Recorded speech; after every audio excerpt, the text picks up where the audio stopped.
तारीख में बताया जाता है ये वो जमाना था जब शिहाबुद्दीन गौरी हिंद के ऊपर हमले करके यहां पर आने की कई मरतबा कोशिश किया। ये अफगान का बादशाह था शिहाबुद्दीन गौरी, जब हिंदुस्तान पर कई मरतबा हमले करके नाकाम लौट रहा था, बीच रास्ते में इन फकीरों की जमात से बादशाह की जमात की मुलाकात हो गई। सिपाही जा रहे थे शिकस्त खाकर और ये दुर्वेशों का काफिला इधर आ रहा था। देखा पहचानी सी सूरतें लगती हैं।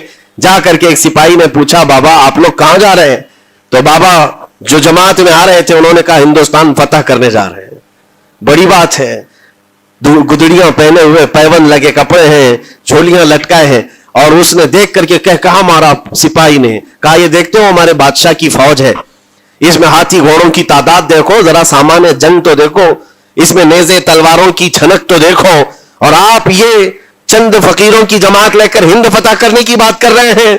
तब सरकार गरीब नवाज के कानों में आवाज आई तो आपने कहा उससे कह दो फर्क यही है, तुम जब लड़ने के लिए जाते हो तो यही हाथी घोड़े और तलवारों के भरोसे जाते हो, मोइनुद्दीन सिर्फ अल्लाह उसके रसूल के भरोसे जा रहा है।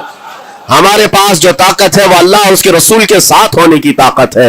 आज के जमाने में गरीब नवाज का यह जुमला हमारा हौसला बढ़ा देता है, कोई हो या ना हो अल्लाह हमारे साथ है, अल्लाह हमारे साथ है। हालात जितने भी बदलते जाएं, लेकिन मेरे अजीजों अल्लाह हय्य क़य्यूम हर चीज को देख रहा है, उससे कोई चीज गाफिल नहीं है। बाज लोगों ने ये शोशे छोड़ना शुरू कर दिए कि अब इनका मुस्तकबिल क्या होगा, अब इनका फ्यूचर क्या होगा, नई हुकूमतें आएंगी, नया निजाम आएगा, अब तुम्हारी न मस्जिदों की खैर है, न मीनारों से आवाज आएगी, न तुम्हारी अजानों का और न ही तुम्हारे नमाजों का कुछ फ्यूचर है। ये सब बातें उन लोगों के जरिए से आ रही है जो किसी के फजला खार हैं या किसी के इलेक्शन के पैसे खाए हुए लोग हैं। मैं कहता हूं जो सच्चा मोमिन है वह इस बात पर अहद करता है, करबला की सरजमीन पर भी अजान की आवाज बंद ना हो सकी थी, जहां बहता खून भी बता रहा था इस्लाम जिंदा होता है हर करबला के बाद। आज ये हालात अगर हमारे मुवाफिक नहीं है तो मेरे अजीजों नस्लों में कोई तो आएगा जो सलाहुद्दीन बनकर के उभरेगा, नस्लों में कोई तो आएगा जो गरीब नवाज का गुलाम बनकर मोइनुद्दीन बनकर के निकलेगा।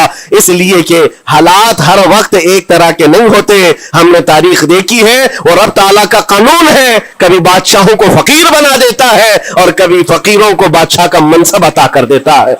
जब सरकार गरीब नवाज दिल्ली के